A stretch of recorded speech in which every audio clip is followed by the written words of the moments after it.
Alrighty. So this is my first time going live in a minute, and it's my first time doing a video in a while, like an actual TLF video. Not an update, but thank you so much for tuning in if you are watching with me. This is TLF, and um, my name is Madi, or the Bishop's wife. And just thank you guys for tuning in today. I'm just gonna copy something real quick. Copy this so I can share it on my personal page as well. As you all know, I like to talk about things that are happening in our day to day lives. Um, I don't like to call out people or, whatever like that on this. I don't think that's appropriate, but I do like to talk about the various things that, we just not just stuff that we're personally experiencing, but things that I guess I notice on like a grander scale. So that's what I'm going to be talking about today.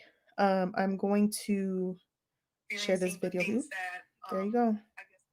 Should have turned it down. But let's see if I can share this on my personal page.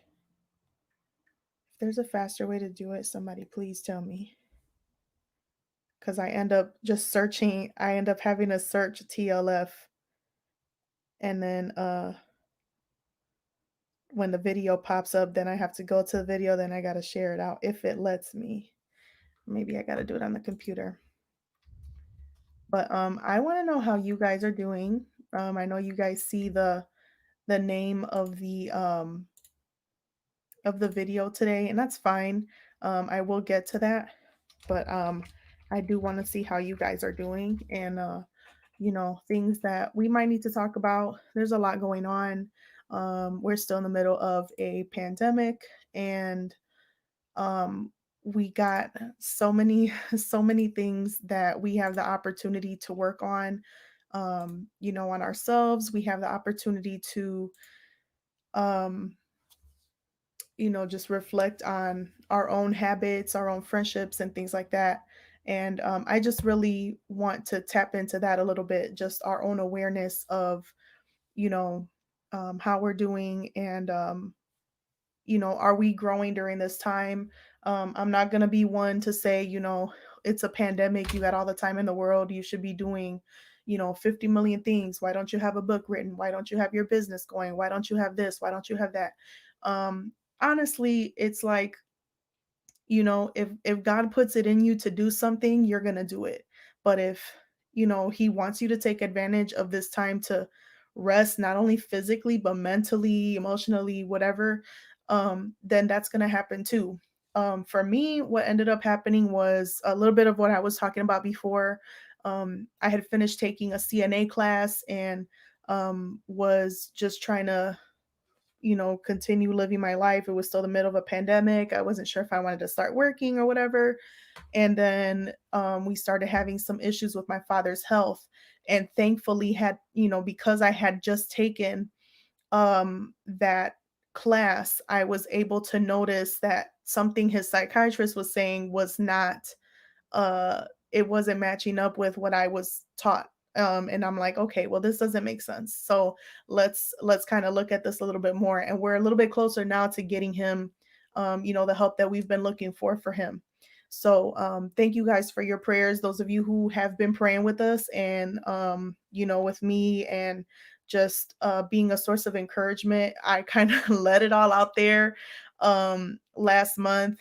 I kind of like had hit this point where I was just like, no, we're not about to sit here and just quietly be going through something, and then you're acting off because you're stressed out, and then people just think you're being mean or something. And I hope I wasn't being mean, but just in case, I'm not about to be struggling in silence, and my family be struggling in silence, and then we got to find out, people got to find out later on what was really going down this whole time. I'd rather everybody know, especially because we're still in a place where we're hoping for my father to heal and for him to get better, for him to eventually, once he's in his right mind, to come and know the Lord. That's what we want, and we want him to feel that love and support. And I don't want us to have to walk through that alone if we don't have to.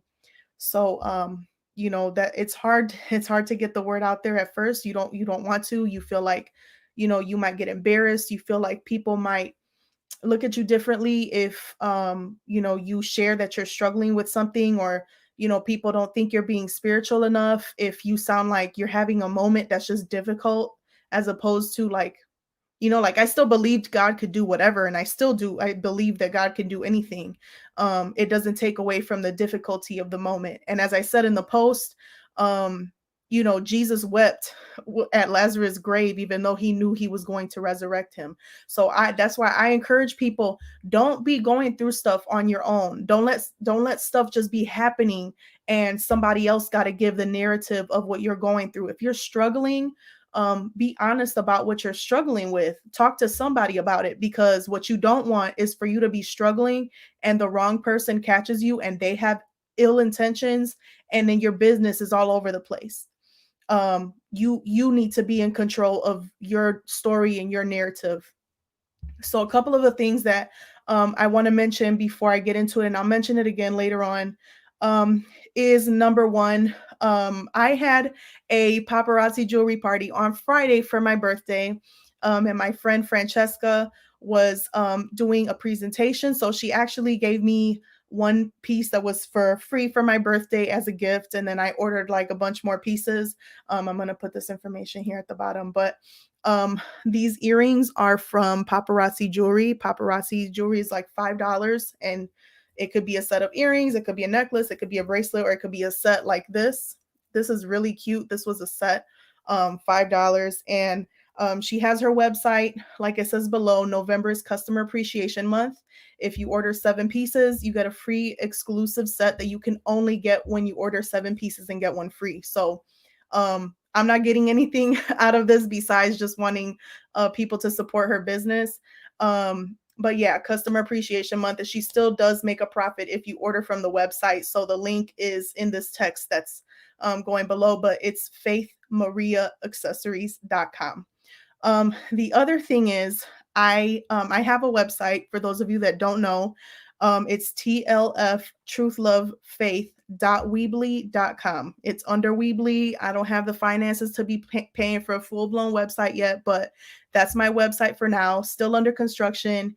And I actually ordered this shirt from Shein, which is one of my affiliate partners. I do have a page for them on the website where you can look at whatever. This shirt was probably like $8. I don't remember. It was not that much, and it's really cute and durable. I've had this shirt for a couple months already, and it's really good quality, really cute clothes. And they have some special deals. So if you want to check that out, you can have one too. Check out my website for special offers. And then also, you might notice I'm a little bit, losing one of my 7 chins. Amen. So I actually downloaded the Fastic app on my phone and have been doing intermittent fasting, which I didn't know was a thing until this year. So I lost some weight, praise God. It's been like 13, 14 pounds already in the past like month and a couple days. So yeah, that's pretty much it. But I really do want to get into the whole point of why I was starting to make this video. So you'll notice that the name is that interpersonal issues are meant to be solved in person. And as you guys know, the whole focus of TLF is on talking about interpersonal issues, conflicts that we get into with each other. And like, what do we do about it? Like, how do we get out of it? What's the best way to deal with it? Do we just do we just stop talking to people? Do we cut people off? Do we uh I don't know, do we go and talk about it to everybody we encounter because we're so stressed out about, like, what are we doing to deal with this, especially in the middle of a pandemic where everything is virtual, everything, we're talking to people, we're on FaceTime, we're chatting, we're messaging. I don't know who's still instant messaging, but we're still sending people messages, we're still on Snapchat, we're still on, Instagram and stuff like that. And here and there we're still trying to see people in person. But what are we doing when we're running into these interpersonal issues? Um, okay, because I'm looking at, uh, let's see, I'm looking at what Paul said in the New Testament, which is that he said when he was a child, he thought like a child, he spoke like a child, he reasoned, he talked, everything he did as a child, which was appropriate when he was a child. But now that he's a man, now that he's grown, he had to put childish things behind him. So now that we are grown, we're saved, we're grown, we're adults, how do we um how do we deal with issues that come our way? um I'm not going to get too far into this story about Paul and Barnabas, but we know from, maybe hearing a message or reading the Bible on our own or Bible study or whatever, we know that Paul and Barnabas used to preach and do missionary journeys and whatever together, and for whatever reason they had a disagreement and they stopped ministering together. Their argument was over, this other guy that was Barnabas's cousin, John Mark. And then eventually you see that Paul was doing ministry with John Mark later on. So you kind of figure that maybe somewhere along the way they reconciled or something. But that's like the main thing. When we run into issues with each other, we might even have an argument with a brother or sister in the Lord, which we don't want. But sometimes even when you love people, you run into arguments, you run into disagreements, and it's what happens naturally when people are passionate about something. You run into arguments, and that's how your disagreement manifests. So that at some point they probably had to have reconciled for him to be out there ministering with Barnabas' cousin again. So you know to get a little bit past that, I want to talk about this cutoff culture. And I talked about like cancel culture a little bit before. I talked about, a few different things, but I want to talk about cutoff culture just a little bit because I've been noticing so many things on social media, just about like, I don't know, it's just like pretty much anything is a reason to block somebody on social media. Pretty much anything is like, it gives you just free territory, or what, I don't know what the word is I'm looking for, but anything is a reason to cut somebody off nowadays. They look at you the wrong way, cut off. They liked, if you're dating somebody, they liked all of your boyfriend's pictures, but not any of your pictures from the same thing, blocked.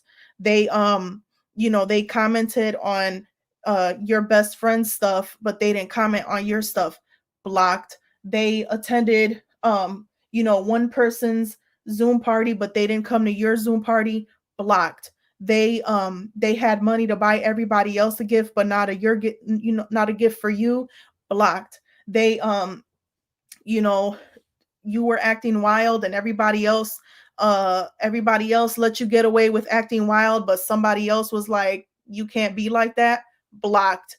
You can't, like, everything is a reason to block somebody these days. And it's for me, I'm just looking at that and I'm like, so we're six again? Like, are we not able to function as adults and say, you know what, I'm not going to go back to, oh, I'm not your friend anymore. Like, are we going to stay there? Are we going to stay in that kind of mindset where, everything is a reason to block somebody, cut somebody off?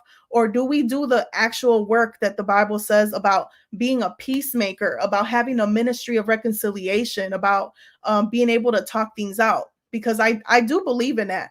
And, this isn't to say that there's never an appropriate situation in which we wouldn't be able to block somebody if we have to. But I think that We are making social media way much more than what it really is. Um, you can, if you don't agree with me, fine, you can click off this video. Most of you who are watching this do not know me personally, and that's fine. But when you know somebody in real life, deleting them on Facebook does not take away you knowing them in real life.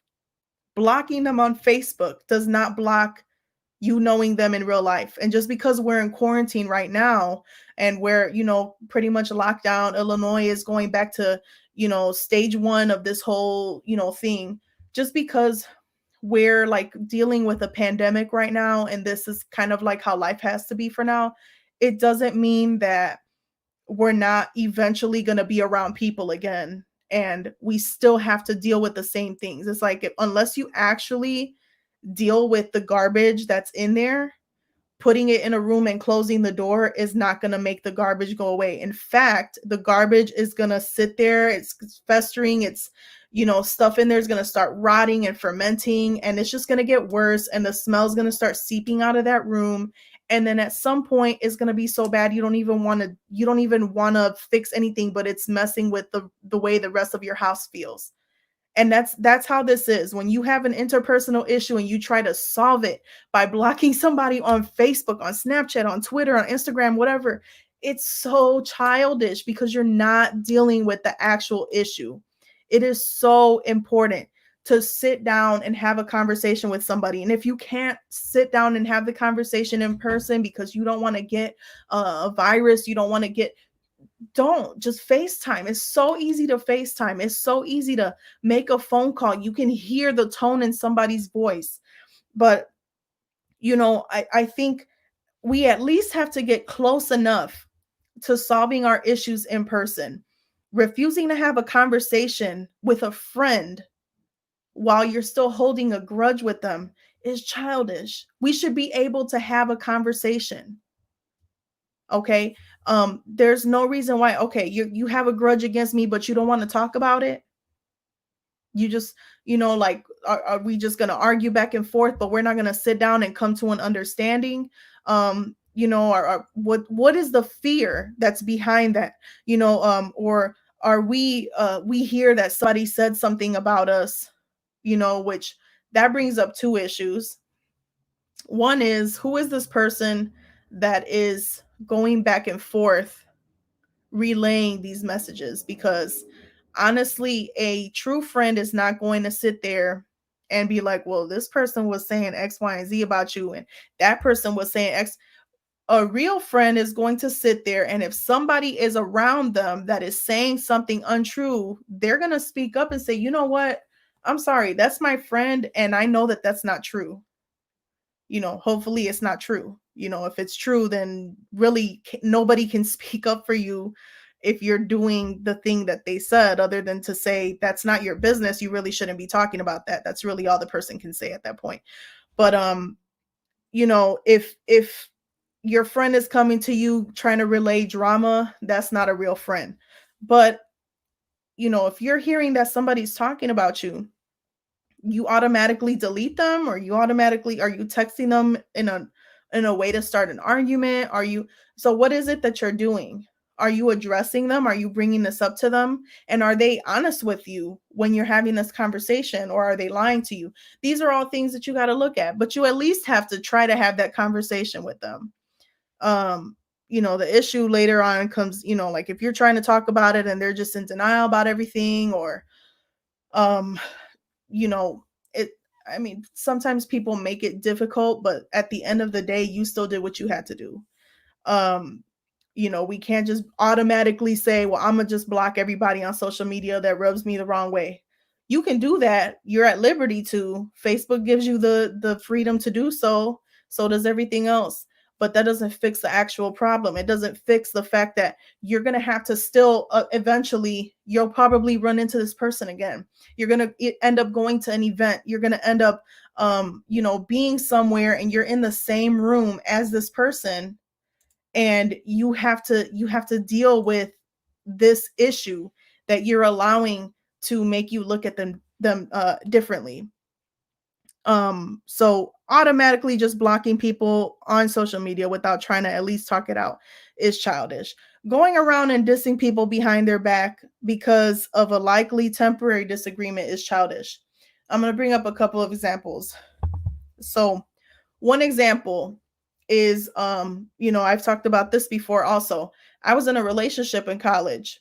Only lasted a year, and I felt that I had things I could have um I could have gone around talking. I could have been like, I'm very angry that, such and such did this thing to me, made me feel this kind of way, said these things to me, and, so on and so forth. I could have responded in that way. We have the liberty to do whatever we want. But my course of action with that was, you know what? It's not my place to make everybody else look at them the wrong way. It's not my place to make everybody hate them. And that's never what I want to do. I never want to try to change anybody's perception of another person just because I don't get along with them. And I think that that's something that a lot of us we want to do right now. Um, somebody steps on our toes one day and we're busy going to everybody talking about them like a dog. But then we make up and we want to walk around acting like we literally did not just spend 2 days, 3 days, a week, 2 weeks talking about this person or making posts about them, or like making them look the worst. The people in relationships have an argument that lasts like 2 days, but on day one, they went back and told their whole family, well, this guy said this and this and this to me, and don't tell them your part. You didn't tell them what you did. You only say what they did. And now this person's whole family is looking at this person differently, but then y'all are all hugged up the next day. And everybody's still thinking, like, weren't you just saying that they were so terrible? And it only makes you look dumb. It only makes you look dumb. If you're gonna go around talking about somebody, it only makes you look dumb, because there's always, always, always the possibility of being reconciled with somebody. There's always that possibility. In the same way that God forgives us, we're supposed to turn around and forgive other people, and it's fine if, we did everything we're supposed to do and they didn't want to seek forgiveness. We got to let them come and get it on their own. But it's not our job to go and talk about them to everybody. And it's not our job to on the flip side, if we're doing wrong, it's not our job to blame our loved ones for our wrongdoing. It's not our job to blame, other people for uh for our childishness, or for, whatever it is that we wanted to do. So I already said the reference that Paul said about, when he was a child, he thought, spoke, and acted as a child. As an adult, he had to put childish things behind him. So if we're grown and we're truly in the Lord, we have to do better. We have to do it. And it pleases God for his children to be peacemakers. We're instructed to be holy and to seek peace with all men. We can't see the Lord otherwise. That's Hebrews 12:14. I'm going to read it again. I'm going to read it in its entirety. It says, follow peace with all men and holiness, without which no man shall see the Lord. A lot of people only say that it's the holiness part. Without holiness, no man shall see the Lord. There's even a song about it. But the whole verse says, follow peace with all men and holiness, without which no man shall see the Lord. So it's saying you have to follow peace to see the Lord. You have to have holiness to see the Lord. They go together. We can't be holy and not have peace with others. We can't be good or decent people and call ourselves, oh, we're good, we're decent, we don't bother anybody, but we're quick to jump on others for no reason. Or we do wrong, but we only want to look at what someone else is doing wrong. Or someone does us wrong, so we have the freedom to retaliate, but we're good and decent people. That's not how that works. So, I see some other scriptures that are here, and I've brought them up before. So Matthew 18:15-17, and I'm looking at the ESV. If your brother sins against you, Go and tell him his fault between you and him alone. If he listens to you, you've gained your brother. But if he doesn't listen, take one or two others along with you, that every charge may be established by the evidence of two or three witnesses. If he refuses to listen to them, then tell it to the church. And if he refuses to listen even to the church, let him be to you as a Gentile and a tax collector. So there's a process to how you're supposed to deal with these things that come up. You're not supposed to, step one, I'm telling everybody what you did wrong. Or step one, I'm not even going to talk to you anymore. It's all of these other steps first. So the first thing was, tell him his fault between you and him alone. If he listens to you, great. If he doesn't, this is the next step. Take one or two other people with you, not 10, not 20, not 5, one or two. If he refuses to listen to that, then you tell it to the church. Then if he refuses to listen to the church, which that's the bigger group of people who are in the Lord, not just whoever, people who are in the Lord, then let him be to you as a Gentile and a tax collector. So there's a whole process to follow for this. It's not like you just jump to, step 3, step 4 without following the due order of things. Okay, the next one. James 1 and 19, we're supposed to, it says, know this, my beloved brothers, let every person be quick to hear, slow to speak, and slow to get angry. So when we are sitting down, we're supposed to not be preparing ourselves to have our response ready for these people that we're in a conversation with. We're not supposed to be the whole time they're talking, we're just thinking up what we're going to say next. We're supposed to be listening and be slow to speak and slow to get angry. We're supposed to be listening. So this is something that I have to work on all the time. All of us have to work on this. We have relationships with our parents. We have relationships with our siblings, our nieces and nephews, our cousins. We have maybe roommates or housemates or a boss, a friend, a coworker. We have all of these different types of relationships, and we're trying to live in peace with all men. Okay, so we have to, when we're running into issues, we're sitting down and we're talking, but we're not just talking. So talking, there's a talking part and there's a listening part. When we're listening, we're supposed to be hearing all of the information. We're supposed to be paying attention to body language. We're supposed to be taking in what this person is saying their experience is. But if we're sitting there and the whole time that they're talking, we're just thinking about how to defend ourselves, how to keep ourselves safe from whatever defenses they've come up with, whatever they said we did wrong to them. We're just not listening, that we're not really trying to have a conversation. We're just trying to tell the other person how wrong they are. So we're supposed to be quick to listen, slow to speak, slow to get angry. We're supposed to be thoughtful about the words that come out of our mouths. That's why we have 2 ears and 1 mouth. Y'all heard that before. We have 2 eyes and 1 mouth. We can be observant, we can listen, but we can't be so quick to have these words come out of our mouth.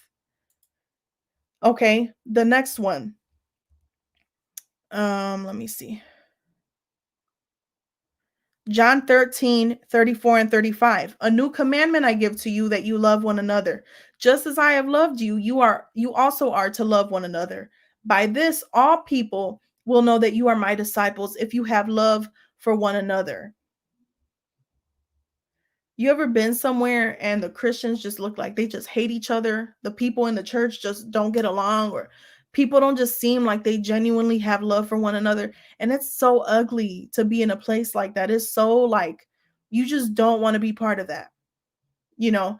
Um and that's because that's not supposed to exist. We're not supposed to be around each other and there's a spirit of animosity and there's a spirit of we can't even get along, because the church, the bride of Christ, is supposed to be Christ-like. We're supposed to be dwelling in a spirit of unity and a spirit of peace, because um let's see, what's that verse that says where the spirit of the Lord is? I'm gonna look it up right now. Some verses say freedom, but I want to make sure I get the other one.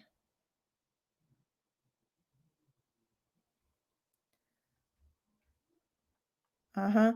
Now the Lord is that spirit, and where the spirit of the Lord is, there is liberty, there is freedom, there's emancipation from bondage, there's true freedom, there's what else?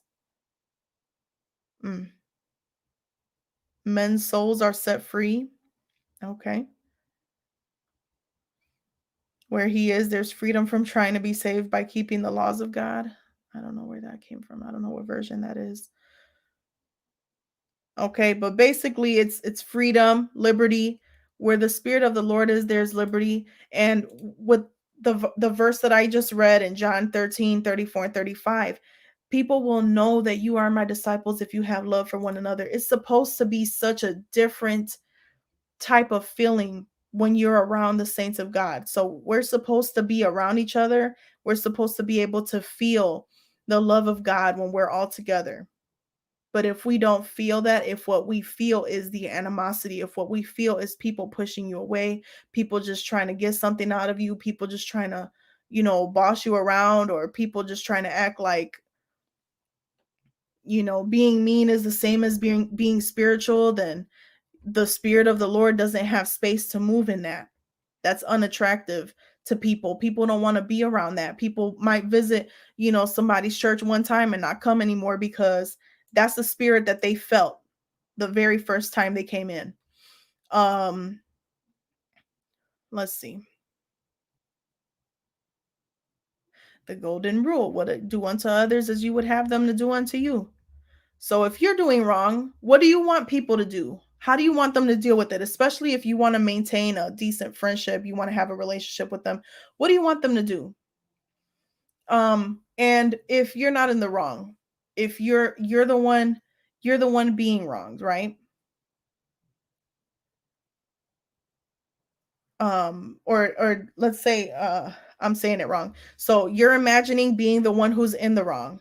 So like if you're in the wrong, you have to imagine, that's what I meant, the other way around. Imagine the other way around. If you were the one that had to deal with the repercussions of the behavior that you're doing, how would you want to be dealt with? How would you want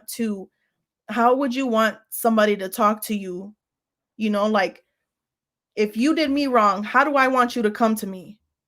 I want you to apologize such and such type of way to me.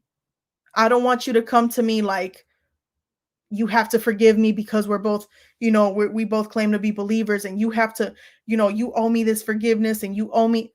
We don't owe each other anything. We owe God everything. And it's if Romans 12:18, if possible, so far as it depends on you, live peaceably with all. Ephesians 4:26, be angry and do not sin. Do not let the sun go down on your anger. We have so many verses about like not being angry, about loving one another, about following peace, about, you know, and it's overwhelming how much God wants us to be in peace with one another, to remain in fellowship with one another. He doesn't want us to be in a place where, we have all of these hopes and dreams and things that we want to do, and we have these visions of things that we want to do together, and we can't bring them to fruition because um we hit a disagreement, and now it's just dead. That is not what he wants. And unfortunately, it happens so often. Um, I don't know how many of you watch, all Kev on Stage and all of the stuff that he's been producing, and God's just been like just blessing them. I mean, if you've seen their one of their most recent promos for their stay at home comedy specials, uh, it was Kev on Stage and that chick Angel. They did pretty much like a parody cover of a BB and CC Winans song. Was it Addictive Love? And it's just she was like, these laughs will be hard. And it was just so good. It was so good. But we all know he was previously working with Doughboy, and we don't know why. Like we're not part of that situation, but you see the aftermath of it. You see the aftermath. They lost a friendship.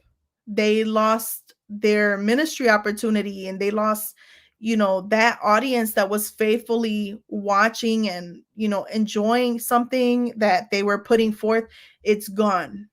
And the like I said, the Lord blesses anyway. Like Kev on Stage is still doing, additional things right now, and Doughboy has his own like ventures that he's doing now. But it's like everybody sees that there was something and it was going like this. It was just growing, expanding, and then it just got killed just like that. And this happens all the time. And it doesn't even have to happen on that grand of a scale. Like they were making dollars, okay? They were making dollars on Righteous and Ratchet, and they were making dollars with their advertisements and all kind of stuff. But, like sometimes this happens in our personal lives, and it's really unfortunate because what we want is we want to be able to, like, okay, if somebody comes to me and says, Madi, you did this thing wrong to me, my spirit has to be to listen, to sit down and say, you know what, tell me tell me more about this, and just to listen to everything that they said. Now, assuming that the conversation is, them legitimately like saying something that I actually did wrong. Like if it's gonna be like pulling teeth to get an example of what I did wrong, and it's just like you just got offended that I told you to get a piece of floss because you had food right here. Like, like if it's not just like something petty, I don't know how to explain this because right now it sounds like I'm trying to explain my way out of taking responsibility. Like I have no problem taking responsibility for something that I've done wrong. I do wrong every day. That's part of being human. We do wrong, we mess up, we, whatever. But you know, my posture needs to be to genuinely listen to what the person is saying to me. And I've always said this to people, like, sometimes people will like lie to me, they'll, bother me, they'll just do all kinds of stuff and then end up lying to me about it, and I'm somehow finding out like the truth of what happened. It's, whether it's them like coming later on and telling me what happened, or some other third party comes and says something. My thing is like, if it's something that I needed to know, then you should have told me. If it wasn't that important, you either just shouldn't have told me about it or you shouldn't have lied to me about it. But my thing is, if I have to find out from a third party about something that someone close to me is dealing with, whether it be family or friends, I'm going to be probably more upset than if the person told me themselves. Um like, let's say if my husband goes to the hospital, which, that's happened, I can't have my family finding out because or his family finding out because we accidentally mentioned it in a conversation later on that he was in the hospital. Like, I can't have somebody else say, well, I was texting my friend and my friend happened to mention it to somebody and they somehow found out that way. I have to tell them myself, hey, we took him to the hospital. He's fine. They're just checking this and they're saying this. Why do people have to find out from a third party? Like if we supposedly have this close of a relationship, why do we have to find out from a third party? This is my thing. I like for people to be honest with me. And that's all I expect. I don't expect anybody to come walking through my door saying holiness is right, and that's all that comes out of their mouth ever. I'm capable of having friendships with people whether or not they're saved. But my thing is just be honest. Be honest. Have integrity. Don't lie to me. Nobody has a reason to lie to me. Madi, Madi, the bishop's wife. I'm not anybody's mom. I'm not anybody's legal caretaker. I'm not anybody's anything for anybody to treat me like a parent. But what I do expect from the people I love is integrity and honesty. What I expect from the people of God is integrity and honesty. And the same should be expected of me. The last thing that I want is for me to be trying to cover up a lifestyle that I'm trying to live, and then somebody exposes me because I'm being irresponsible. The last thing that I want is for somebody that I love to feel like they can't be honest with me. For whatever reason, they can't be honest with me. And this is what leads to this cutoff culture, because I don't think we're talking enough about how important it is to have honest conversations with one another, to have understanding, to have love, to have support for one another. My husband and I, we've never been the type of people to have somebody confess to us, "Hey, I'm struggling in this area. I don't know what to do. I don't know what to do. I'm struggling so hard." And for them to be honest with us about what it is they're going through. We've never been the type, and I'm sorry, we've never been the type of people to hear people pour their hearts out to us in that way. And for us to sit there and say, "You know what? You're going to hell. You know what? We can't be friends with you. We can't fellowship with you. We refuse to spend any time with you." If anything, we spent even more time. We spent even more of our energy on these people because they decided to be honest with us about who they were. And because we want people to know Jesus Christ, we want people to have the Holy Spirit, we want people to be renewed, we want people's lives to be transformed, we want people to be used of God. We have never turned anybody away from being our friend.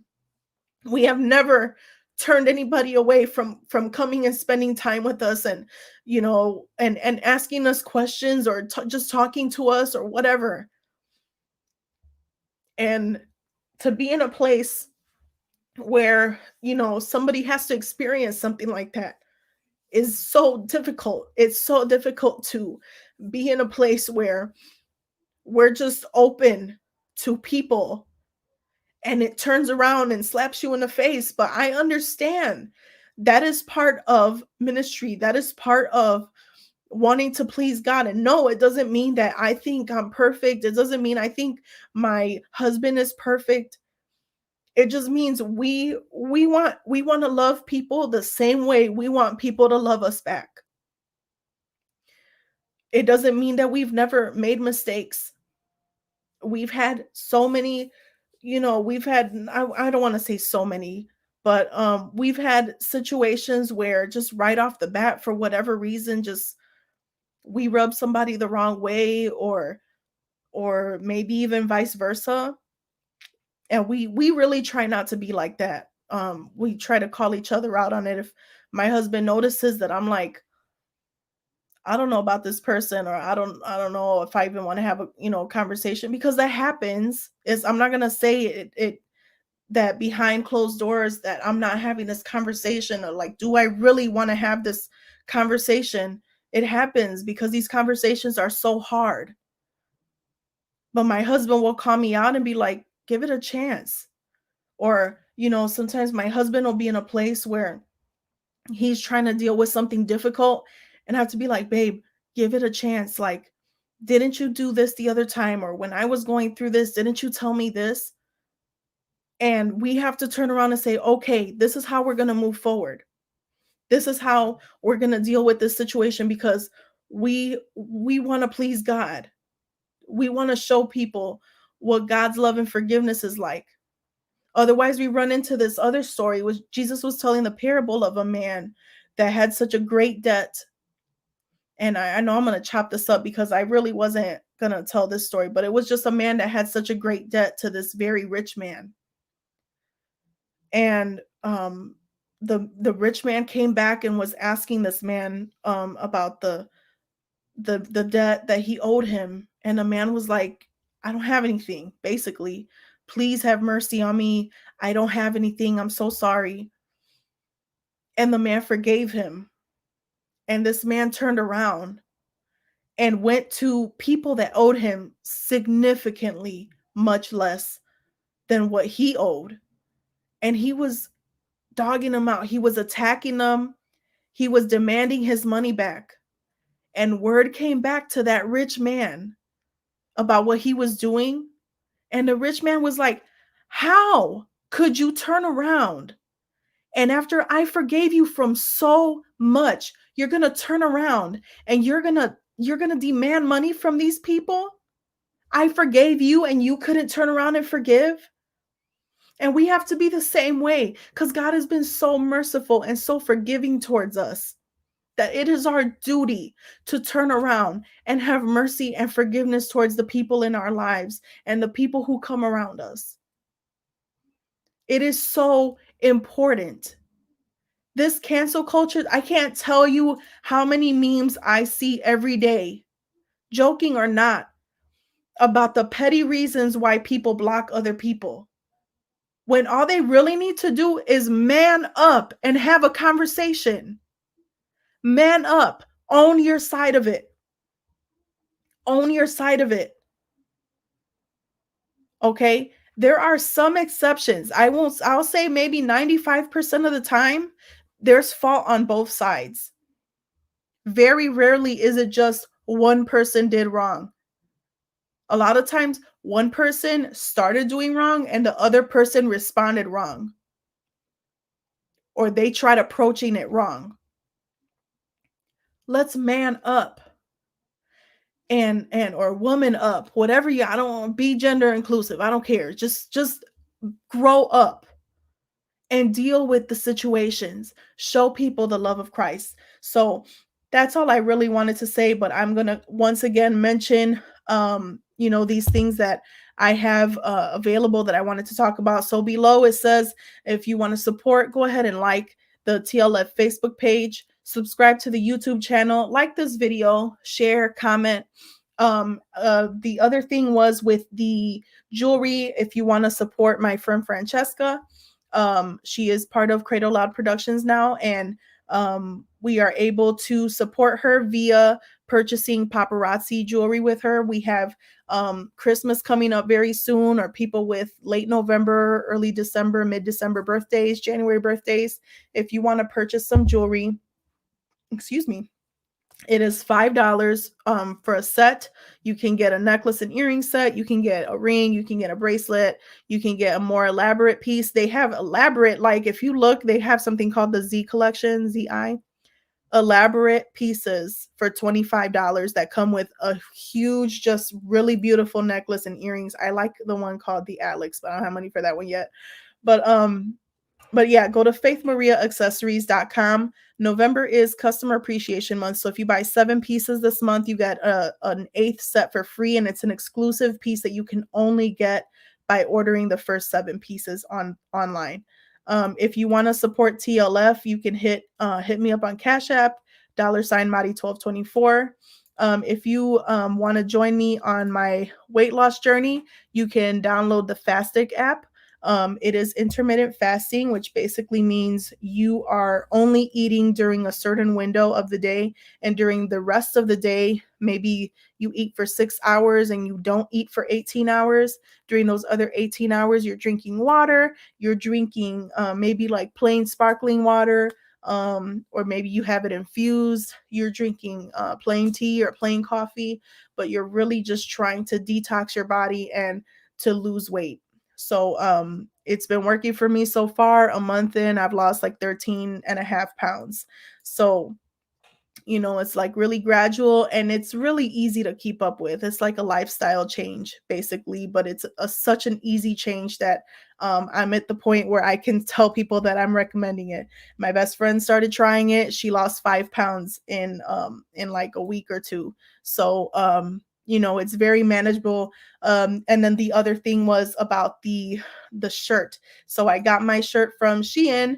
You can have it too. Check out my website for special offers for Shein. And again, the website is tlftruthlovefaith.weebly.com. Let me put this down here. Yeah, I just want to make sure I have it down here so you can see it. But Yeah, so if you go to tlftruthlovefaith.weebly.com, I have an affiliate partnership not only with Shein, but also with Weebly itself. I have a partnership with Faithbox. I'll be doing an unboxing for Faithbox next month. I ordered a set and I want to just open it up and take a look at everything along with you guys. And it looks like a really awesome pack. If you've never heard of Faithbox, I learned about it while I was looking for affiliate partners, and I checked out their website and I really liked everything that they do in their mission. So basically what Faithbox is, I was going to use a fake box as a prop, but whatever. So you just like you could subscribe to um Stitch Fix. You could subscribe. You can do, like HelloFresh with food. You can do Ipsy with jewelry. Faithbox is like a Christian subscription service where you can sign up for different plans and they'll send you a box each month. It'll have a different theme. And basically, what it comes with is something called an impact card. There's a calendar for that month. There's like a daily devotional. There is a probably a book to read by a Christian author, and they have jewelry in there sometimes, or mugs, or bookmarks, or different things. But the items themselves help to support different types of ministries. And then some other extra things in there. Sometimes it's a scarf or whatever. And they also have kids boxes, so just a really cool way to just be like thematic and just have something exciting, and it has to do with the Lord and his word. So having something exciting to just to come to your doorstep once a month and to keep you encouraged. And they have a bunch of boxes available right now. Like you can order from their past boxes, which they have on their homepage. And they did have a sale where they were like $11 or $12 right now, but I'm not sure if that promotion is still going on, but I went ahead and ordered one, like I said, and I'll be doing an unboxing for that. And then I had I believe I had another one. Let me just make sure. I said Shein, I said Weebly, Faithbox. I also have an affiliate partnership with Bibles.com. So if you're looking for a new Bible or Bible material, you can order from there. I have some links on my website, and then also with shareasale.com, which is the website that I've been using to find affiliate partners. So yeah, just go ahead and take a look. It's tlftruthlovefaith.weebly.com. And then I have some additional little things here and there. But I'm like I said, I'm still in the process of building the website. Thank you guys for tuning in. I see I have two viewers left. So hello to you guys. And yeah, I just pray that you guys will be blessed, and I'll be back soon. Love you guys.